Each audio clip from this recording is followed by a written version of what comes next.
అందరికీ నమస్తే అండి. కళ్యాణ వెంకటేశ్వర స్వామి అనగానే మనకు గుర్తొచ్చేది శ్రీనివాస మంగాపురం అని.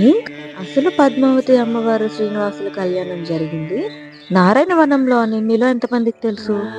ఈ టెంపుల్ తిరుపతి నుంచి 45 కిలోమీటర్స్ డిస్టెన్స్ లో ఉంటుంది. ఈ టెంపుల్లో మనకి కళ్యాణం జరిగిందంటానికి గుర్తుగా అమ్మవారికి నలుగుపిండి విసిరిన తిరగల కూడా కనిపిస్తుంది. ఎంత పెద్దగా ఉందో ఇది. ఇక్కడ అమ్మవారిని మల్లెపూలతో పూజిస్తారు. మల్లెపూలతో మాత్రమే అలంకరిస్తారు. స్వామివారు ఒక చేత్తో కంకణము, ఒక చేత్తో ఖడ్గము పట్టుకొని ఉంటారు ఈ టెంపుల్లో.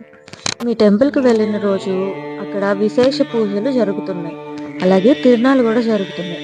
చాలా బాగా అనిపించింది నాకు. ఒకవేళ మీరు ఎప్పుడు ఈ టెంపుల్ చూడకపోతే ఈసారి తిరుపతి వెళ్ళినప్పుడు ఖచ్చితంగా విజిట్ చేయండి. మీకు బాగా నచ్చుతుంది. ఆల్రెడీ విజిట్ చేసిన వాళ్ళు ఉంటే కామెంట్ చేయండి. ఎంత మంచి టెంపుల్ చూపించా కదా, నా ఛానల్ సబ్స్క్రైబ్ చేసుకోరా?